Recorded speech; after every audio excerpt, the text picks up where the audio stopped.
What is going on, everyone? Welcome to the Thai Life channel. My name is Min, back again with another video. Today's going to be a fun set that I would love to show y'all. As you all know, Valentine is around the corner. I'm going to be adding some hearts into these nails. We're going to be doing some encapsulations, or you can call it inlays. We're going to be using some square curved tips. We're going to make these tips straight. We're going to shape it into taper square between a coffin, whatever the client wants. By the time we finish this video, I want you guys to be comfortable because I'm going to be showing you guys some interesting, good technique at a timely manner to execute this for your clients or for yourself.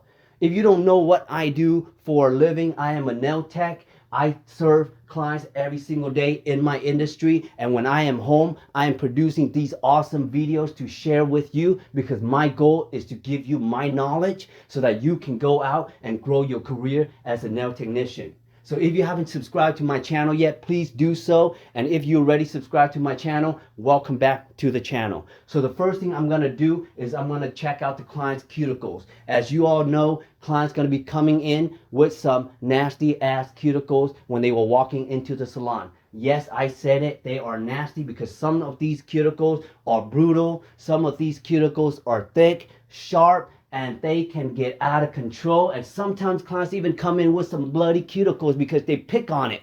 So what do you do as a nail tech?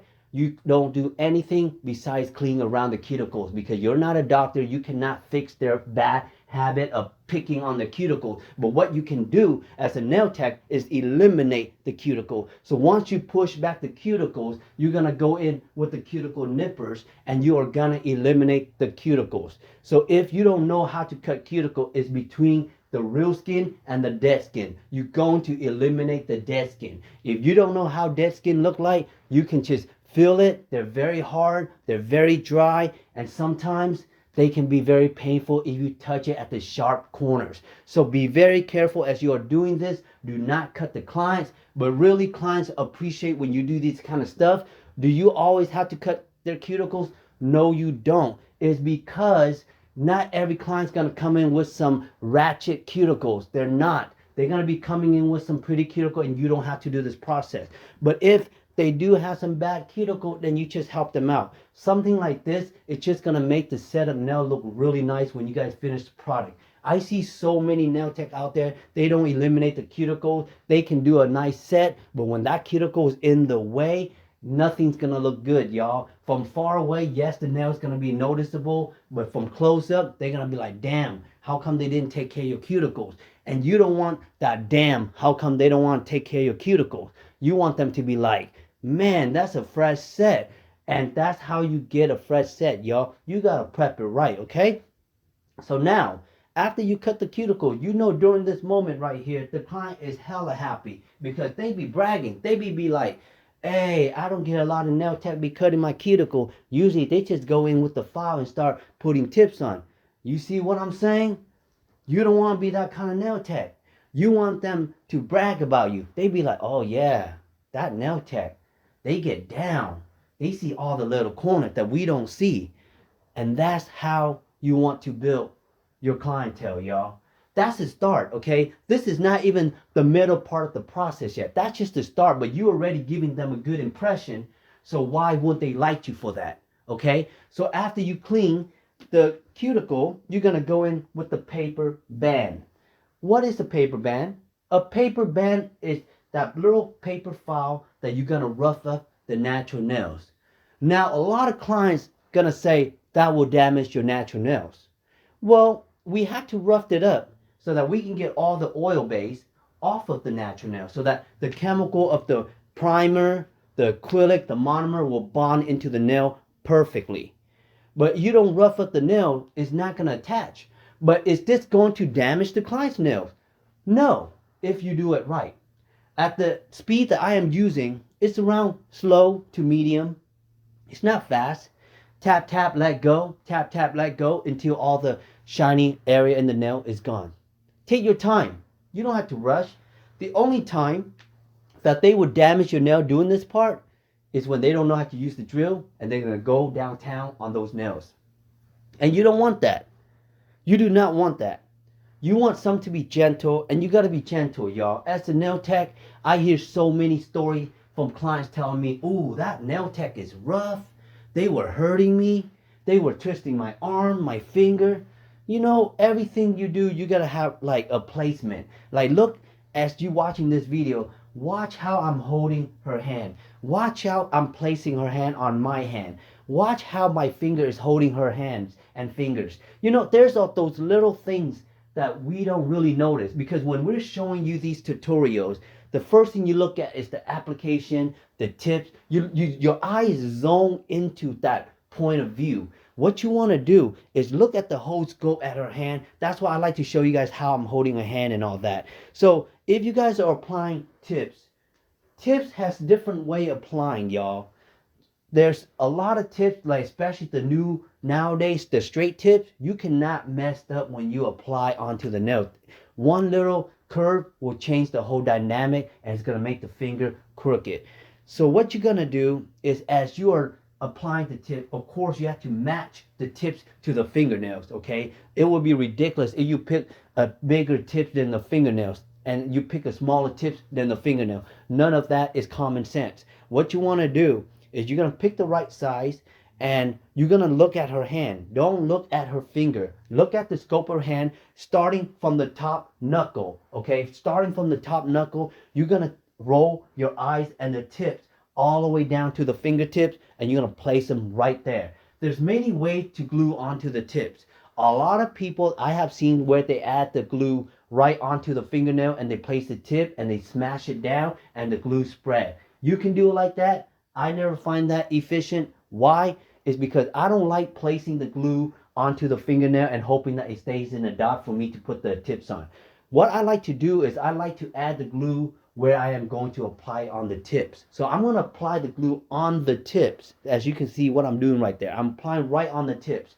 I'm going to roll my tips all the way down to her finger, and I'm going to place it right on the fingernail. And that's how I keep the tips straight, okay? And why do I like to put the glue on the tip? Because when I see them spread out, it looks like it spreads evenly, and it doesn't look like it's spreading above the natural nails. Why would you want to do that?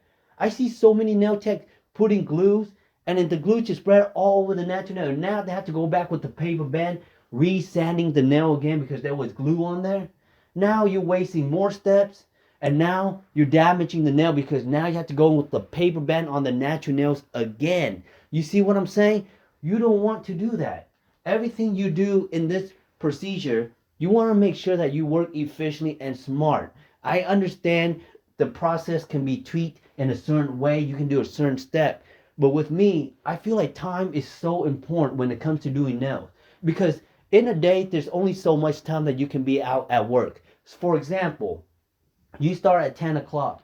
You finish at 6, right? The most that you can do from 10 to 6 is probably, I say, 5 to 6 services, right? Because each service would take you an hour to an hour 30 minutes, okay? So each client, you want to make sure you give them the right time to execute the design, but at the same time, you don't want to be slow because the clients have things to do. The clients have meetings to meet. The clients got people to see. So you got to make sure you are efficient. And on top of that, when you are efficient, high chance that you are going to go ahead and get on to the next service and the next service. And again, y'all, the more service you do in this industry, the more money you make. And this is why being a nail technician is so hard, because it requires your effort, okay? You go to work, they pay you hourly, right? Someday you just got a little task, someday you have more tasks than other. The days when you have little tasks, you still get paid the same. It doesn't matter because you're paid on the hours. As nail technician, we get paid by the service. So even if we take a pause on the service, we won't get paid. So that's why it's urgently that we take this service industry seriously to make money. You cannot make money and be lazy. You cannot want to get more service and not give the service. Does that make sense? So sorry, y'all. I get emotional when I'm talking about this because I really care and I really mean it. And let's get back to where we at. I'm going to cut down the tips to the length that the clients want. Whatever the clients want, give it to them. Okay, don't be that nail tech where you say you only do short nail, you only do long nail. I do all types of nails, all type of length. So after you cut down the length, you measure them, okay? You take the index and the other index, you put it together, cuticle to the tips. Whatever tips sticks out more, you cut that one down to even out the other one. And that's how you measure the tips evenly, okay? We don't want uneven tips, y'all, okay? It's sad enough that the middle finger and all the other fingers is uneven, because none of your fingers should be the same. But in your fingernails, once you extend the length, it should all look very nice and even, okay? So once I, cut down the length, measure the shape, what I'm going to do is I'm going to go ahead and file out the edges of the tips between the natural nail and the tips. Why? Because every time you apply tips on, you're going to have a little gap because the tips is a little thicker, okay? Once you have that gap, you cannot apply acrylic over that gap because now your acrylic is going to have a little dent. You got to build enough acrylic on your natural nail to match up with the thickness of the tips, and that will take you more time. Again, back to the time. So what you're going to do is what I just did is I filed the edges, so I smooth out the surface from the natural nails and the tips. Once I do that, it's nice and smooth. I'm going to go in with the shape, y'all. As you all know from my previous videos, I always tell y'all, I always shape before the application is because it is a lot faster. Why? Because at this point right here, you have no acrylic on. As you all know, once the acrylic goes on the nail, it gets very hard. And anything that gets hard is hard to file and it hurts your hand. You don't want to have arthritis. You don't want to have carpal tunnel. You got to make sure you work smart too in this industry. Because this industry can be very hard on your body, your hands, your fingers. Yes, it can.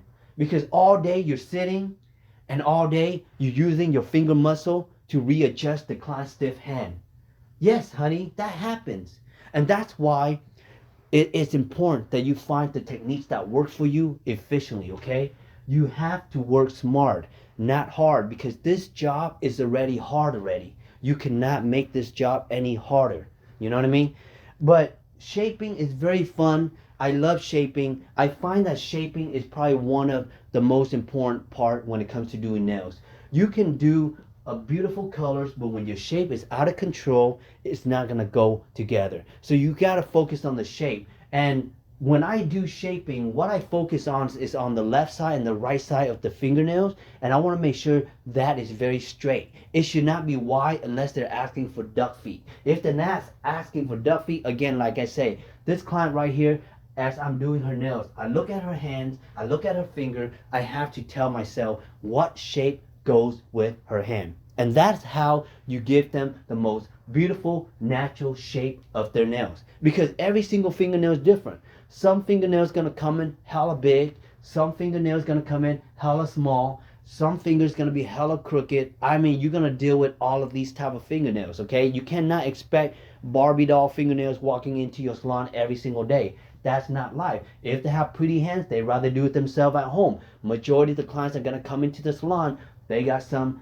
effed up hands, okay? So we got to make sure as nail tech, we got to execute those for them, okay? So as I'm shaping, I'm keeping it nice and straight. I'm taking my time. When you are shaping before the application, like, and when you're shaping with the tips, you got to be gentle, because the tips can be fragile.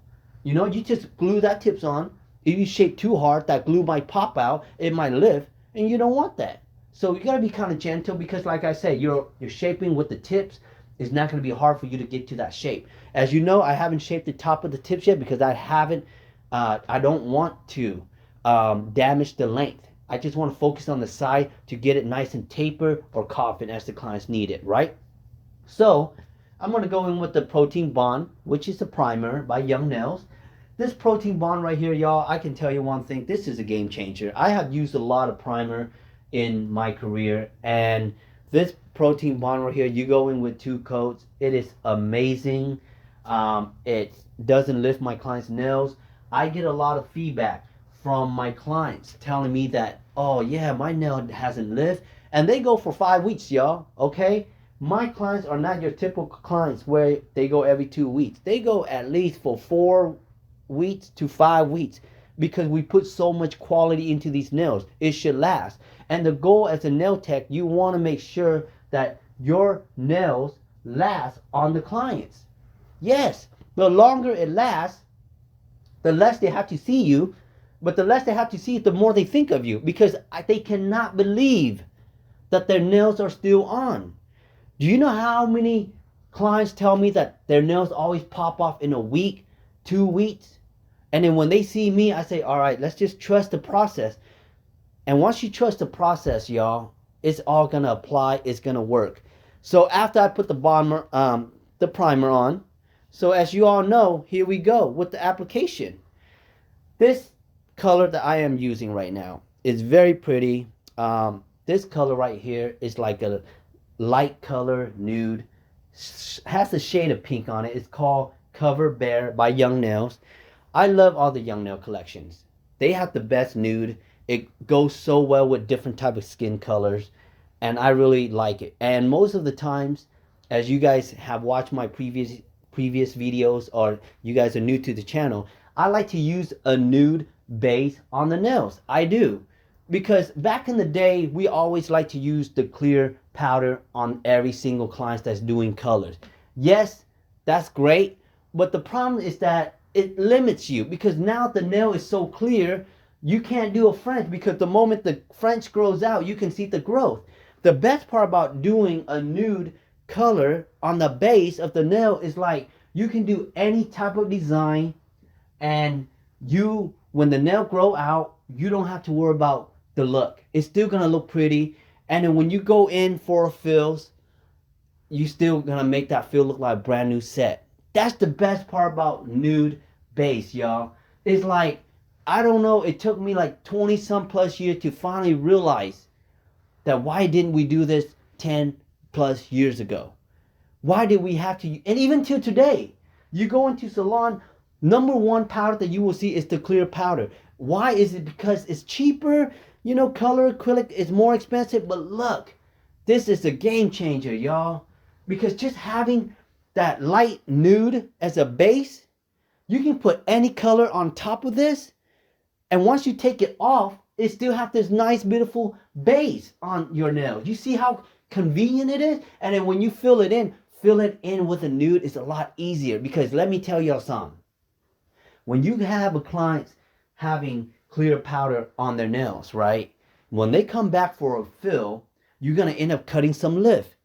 And you know it is very hard to cut the lift without seeing the line after you fill it in, okay? If you understand exactly what I just say, give me a thumbs up, because this is all about nail experience right here, okay? You only understand this concept if you do enough nail. If you put clear powder on the nails and you cut off the lift, do you still see the line from where you cut the lift when you fill it in? High chance, yes. If you're really good at cutting the lift, you won't see it. But a lot of nail tech out there still struggle cutting the lift. So now, when you cut the lift, you're going to see a line. And the client's going to live with that. And that's why back in the day, a lot of clients always put colors on their nails to cover up what's under the nails. And we don't want that no more. That's old school. And that is why I recommend y'all using a nude base. You know what I mean? Because you can cover any color up, and then when she fill it in, she looks brand new. And the clients love it, y'all. Okay? The clients love it. Okay? And yes, you can still cut lift, eliminate lift with color acrylic. You just have to have a good eye, and you just have to be able to tell the difference. All right. So now when it comes to acrylic application, acrylic application has so many different types of doing it, right? Acrylic application, you can do 1 bead, 2 bead, 3 bead. You see some nail tech use some big ass brushes, 1 bead, and they cover the whole nails. And then as a nail tech coming out from the industry, when you see nail techs that just do 1 bead covers up the whole nails and they do it really fast, it really intimidates you, right? It really makes you feel like, fuck, I need to get my grip together and practice more, okay? And that's okay. You can make yourself faster. But when it comes to acrylic application, the way I look at it is that there is no such thing as 1 bead, 2 bead, 3 bead. What matters is when you apply it on, it doesn't go over the skin. It doesn't melt onto the cuticles. And that's all it is. As long as the acrylic lays on the nails perfectly, nicely, then you can shape it, then you're good, okay? Have fun. This is an art. Everyone acts differently. Everyone performs differently. We just got to respect each other's craft in a different way. I'm always working around nail techs and I see people apply differently. I'm not going to judge them how they apply. That's on them. I have my way. And at the end of the day, as long as your product speaks loudly to the client and they loving it, you did your job, honey. You know what I mean? You did your job. Okay? So there is no right or wrong when it comes to application. But you have to understand the chemistry between the monomers and the acrylic. Yes, you do. Okay? You cannot just pick up a lot of monomers and pick up a powder and expect that bead to drop perfectly. No. You have to understand the chemistry. When you're in a cold environment, especially now, it is winter time. And if your acrylic is cold, your monomer is cold, high chance the acrylic's not going to dry fast. High chance it's going to drip more. And do you like it when the acrylic drips more when you apply? No, you don't. You want that acrylic to stay in a butterball so that you can move it however you want. So what I usually do during the winter time is I heat up my acrylic. I know you can heat up the monomers, but what I do is I have a little heater right next to my chair and I put the powder right on top of the heater for a good 5 minutes just to heat it up. Sometimes I go more than 5 minutes, it gets too hot, and then now it's too chalky. I don't want it to be chalky. And now that I did mention to you that I am going to do encapsulation, we're going to break it down what encapsulation is, y'all. Encapsulation is like when you put confettis inside the acrylic. But if you know you're going to put confettis inside the acrylic, the first base of acrylic that you apply onto the client's nails, it has to be thin. Okay, it has to be thin. It cannot be thick. Because once you make your base thick, okay, and then you put the confettis in, you have to go in with a clear powder again. And by doing that, you're going to make the nails super thick. And we don't want those nails to be weapons, y'all. Okay? I know a bitch gets into a fight, but we don't want to make those nails into some weapons, okay? We don't want those nails to get lethal where she gets arrested for having some rough nails. Anyways, so encapsulation, or you can call it inlays, super fun. So now that I finished applying the acrylic on, I put this gel coat, okay? It's like a sticky glue gel coat for rhinestone onto the nail wherever I'm going to put the heart. After that, I am going to add the hearts, placing it onto the nail however the clients want it, whatever color the clients want it. Back in the days, let me tell you something about encapsulation. Back in the day when I first started doing encapsulations, or you can call it inlays, I would try to glue these confetti on. Okay, I would drop a glue and try to put the confettis on. But the problem with that is when I put the glue on, the glue ends up drying too fast. And if I put the confettis down and I don't like the placement, I have to move it. Now we got too much glue on the nails. So what I've learned throughout the years, I bought these rhinestone gel glue, which you only dry under the light. So I use that as a replacement of the super glue. So I place the gel wherever I want to place on the nail. And I put the confettis, the hearts, onto the nail. And at this moment, I can move it before I put it under the light. You see what I'm saying? I can move it. It's not drying all the way. It only dries when I put it under the lamp. So after I put all the confettis on, I put it under the lamp for 1 minute. I take it out. The glue is dry. The confetti is good to go. It doesn't move. And that's how you want the encapsulation to be. And after that, I'm going to go in with the clear powder to cover up the confetti so that it's inside the acrylic, nice, and it looks 3D. Something like this, you can charge $90 and above because not a lot of nail tech do encapsulation in salons. But I tell you something about encapsulation. It's super easy. It's super easy, but it also depends on what you put. These hearts are thin. They're easier.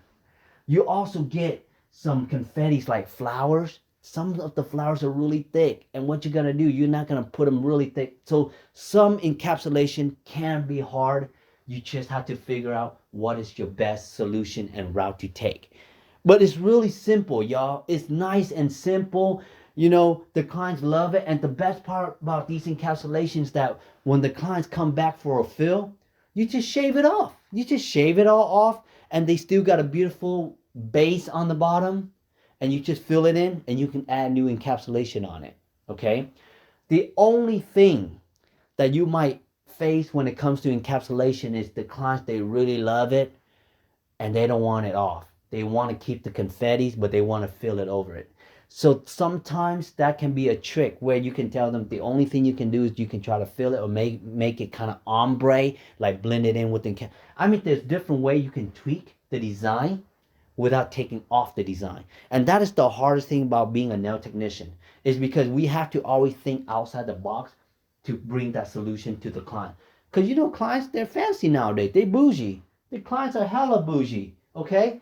They come in, they want some nice nail with different type of design, different type of art. And as a nail tech, we always got to be on an A game for that, you know? Because we never know. We never know when the client is going to ask for that one specific design that we are nervous to do this whole time. And now she finally asked, and what we going to do. So that is the hardest part, y'all. But other than that, I love encapsulation. You can put anything in these kind of nails. Throughout my career, I have clients who bring me marijuana and we kind of put it inside the nail. I don't know what for she's going to do with that fingernails, but it's in there. We put that. We put money inside the nails. You know, we cut up $1. We cut the shape, the flower in the money, and we lay it in there. We did that. Yeah. We can pretty much put anything. You can even put poop inside the nail if you want to, you know? But why would you do that? But that's just an example, y'all. Please don't go out and take a doo-doo and put in someone's nail, okay? That is unnecessary. We don't need to go extremely creative like that, okay? That's just pretty much brutally stinky creativity right there. That's all I gotta say. But if y'all really learning something so far from what I'm explaining to y'all, please give me a thumbs up and really share this video, y'all. I mean, you know, I love sharing my knowledge with every one of y'all, but if you love what I'm teaching y'all and y'all love these kind of videos and y'all love how raw these voiceovers are, share with somebody, y'all, because I'm trying to keep it 100 with this community right here, y'all. We ain't trying to bullshit no more, you know what I mean? We trying to keep it nice, we trying to keep it clean and just do nails and slay all day, every day, you know what I mean? But yeah, y'all, once I lay the clear onto the nails, when you guys are laying the clear acrylic onto the nails, just make sure that it's covering the confetti, y'all. Don't lay too thin where when you start using the electric file, y'all start shaving off the confetti. That's pointless. So after I finish covering up with the clear powder, I'm going to go in with the shape. So now, earlier, when I was shaping with the tips, I did not shape the top of the tips. So now I get to do it, because once the acrylic goes on, even though I shape the top of the tips, it won't eliminate the length too much, because there's acrylic on. It takes more work and effort to really eliminate the length. So just focus on the side. Even if you have thick acrylic on and you notice you try so hard shaping on the side with your hand file and somehow it's not straight, it's not 100% clean to your eyes, don't worry. Use the electric file. The electric file is where you're going to keep your shape nice and clean. Use the file, start it from the edge to the side, work your way around the cuticle, and all the way to the side on the other side of the nails, okay? That was a lot of side that I'm speaking, but if you guys are looking at the video right now, just watch how I'm working the cuticles on the side all the way to the middle to the other side, and how I am smoothing out the surface, creating a beautiful apex as I'm doing. The electric file is very important, y'all. That's all I gotta say. The electric file is your bread and butter to finishing up the nail. You gotta shape it up, clean it up. You're gonna make an apex. You're gonna create that aerodynamic on the top surface. You're gonna make it straight with the electric file. You see how much I can list out what you can do with the electric file? So be good at this. Look how I'm holding the electric file. Look how I'm placing my hand on the other hand. And the reason why I start the left hand using the thumb instead of the pinkies, because the powder is going to be shifting over to the right side, and you don't want that to be covering your nails as you're doing it. So I always start like that. I'm cleaning. At this moment right here, y'all, I am only just focusing on the cuticle, creating that nice apex, but really just looking left to right. At this moment, my eyes is so focused on like looking at the nail in every single area of the nail to make sure it's nice and clean, smooth, and the shape is there. But also be careful, because you don't want to get happy-handed and start filing too much, and next thing you know, you ruin the shape. So you gotta have that borderline too, y'all. See, that's why when it comes to the electric file, You got to have an eye for that. So during this part right here, I don't really talk to my clients as much. They can talk, I listen, but I'm just trying to focus, because this part right here, if I don't focus, I might shape off her confettis. I might shape off the shape. I might, shift the shape a certain way that I'm not willing to accept. There's so many occasions that can happen during this moment. And you got to stay focused, y'all. But like I say, if your shape is not all there, you got to go in with the hand electric file, y'all. Some of the nail tech out there, y'all, they tell me straight up, oh, I can flush the cuticle without the electric drill. Okay, you know what? Come on, man. Don't bullshit with me. I know, look, back in the day, they teach us how to flush the cuticle using the hand file before they have the electric file. I get it. That's how we were taught back in the days in the dinosaur era, okay? But let's be honest here. The electric file does make the cuticle more flush, okay? Better than the hand file, hands down. But you do get some people who rush through this process and give the clients the ring of fire. You know what's the ring of fire? It's like when they go in with the drill bit too deep and they end up cutting you and cutting your nail and scarfing your nail with the flex. Leave it in the comment right now, y'all. If y'all ever got burned by the electric file and y'all still scared to today, let me know in the comment. Let me know if you ever had your nails done and when they go in with the electric file, they end up cutting you. You go home with some burn and you're not sure what happened. Let me know in the comment if that ever happens to you, y'all. Let me know, because I know it happens to everybody, okay? If you get your nails done, I'm sure that happens to you at least once or twice. And if it hasn't happened to you, you are lucky. You have a good nail tech who cares about you. So after electric file done, buff it up, she wash her hand, I'm gonna go into top coat, y'all. The best part about encapsulation is the design's there already. You're done. You don't even have to do anything. It's literally there. But am I really done, y'all? Does it look perfect yet? It is, but I want to add a little bit more stuff. So after I put the top coat on, y'all, it is shiny. The client's hyped up. She's like, I'm about to go shopping, even though I got no money. I'm telling y'all, that's how they be feeling every time they get their nails done. But anyways, they just put on their credit cards. But after I put this top coat on, y'all, we gonna go in with some rhinestone. And rhinestone is, look, let me break it down with y'all something about rhinestone, okay? Back in the day when gel was not invented yet, we got to put the rhinestone on top of a top coat, and then we're going to put the top coat over the rhinestone to keep the rhinestone together. Nowadays, gel cures everything. Once it's dry, it's hard. So I'm going to go in with this rhinestone glue that I used for the encapsulation earlier, okay? But before I do that, I'm going to finish up with the top coat, because, we're going to get this thing looking fresh. But let me break it down to you. Nowadays, if you are doing rhinestone, do not put top coat over your rhinestone. Don't.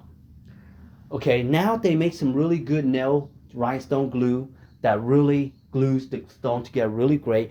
Because the problem is, once you put the top coat over the rhinestone, it's like the top coat and the rhinestone kind of blends in together.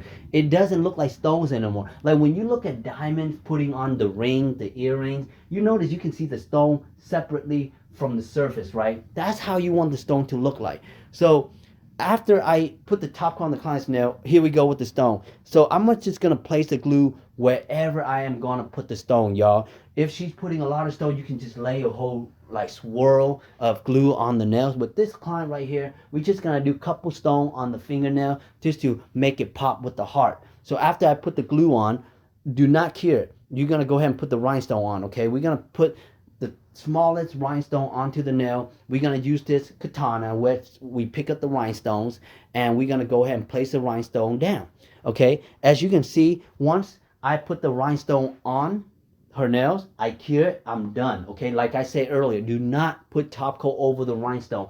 That only works back in the day before gel was invented. Now they got all these solutions where you can glue the stones on without putting a top coat over it. So now your stone can really represent onto the nail. It doesn't blend it in, because trust me, the blending in with the stone and the top coat, it looks artificial. It doesn't look nice. It doesn't vibe right. You know what I mean? That's just my honest feedback. But other than that, y'all, once you put the rhinestone on, you cure it. Look at that.